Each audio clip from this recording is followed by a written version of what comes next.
وزارت کارهای داخلی تاجیکستان در اکثر مرکزهای بوکمیکری در دوشنبه را بسته است. مسئولین این وزارت میگویند مرکزهای بوکمیکری قاعده‌های به خطر از سوختار را رعایت نکردند و تا اصلاح کمبودی‌ها درشان بسته باقی خواهد ماند. مقامات همچنین میگویند نظارت از بالای نقطه‌های جمع‌شوی جوانان و نورسان بعد مناقشه جوانان در یک اینترنت کافه که با مرگ 2 نفر انجامید پرزور شده است. عمرجان امامعلی سخنگوی وزارت کارهای داخلی روز 2 مارس در صحبت با رادیوی آزادی گفت در پی یک رید کارمندان خدمات آتش نشانی در مرکزهای بوکمیکری چندین کمبودی ها را آشکار کردند. مرکزهای بوکمیکری اساساً شبانه فعالیت میکنند و جوانان زیادی در آنجا جمع شده بازی های ورزشی را به طریق مستقیم تماشا میکنند. در اکثر مرکزهای بوکمیکری در شهر دوشنبه یک هفته زیاد است که بسته می باشد.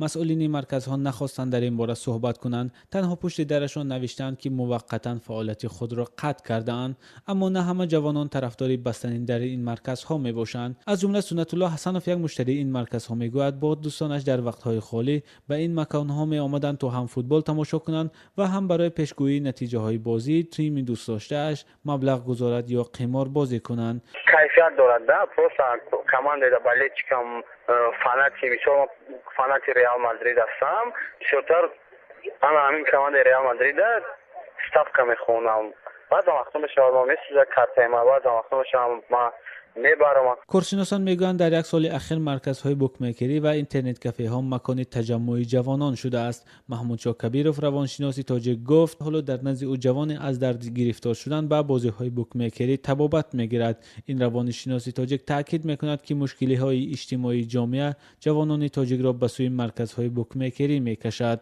جوانهای ما حاضر از تجارت‌های اصل 21 درک ندارند. وقتی که این تجارت‌های اصل 21 نمی‌دانند و تجارت‌های عنعنوی کردن با آنها مشکل می‌بیاید و با واسطه معاش زندگی کردن با آنها مشکل می‌بیاید و کارهای جسمانی بسیارتر می‌کنند با آنها مشکل می‌بیاید و از تجارت‌های اصل یک با مانند نتورک مارکتینگ ها که درک ندارند برای همین به این چیز داده می‌شوند و میخواهند که پول کار کنند. در تاجیکستان نزدیک 50 شرکت بوکمیکری یا خود شرط بندی ها فعالیت میکند. سال گذشته این شرکت ها نزدیک به 10 میلیون سومانی به بودجه انداز سپرده اند. مرکزهای بوکمیکری در تاجیکستان در حال پیدا و شمارشان بیشتر شده است که سال 2009 با تغییر ماده 240 کادکس جنایتی تاجیکستان تشکیل یا نگهداری قمارخانه، میز و اتومات های بازی با برد پولی در کشور بسته شده‌اند.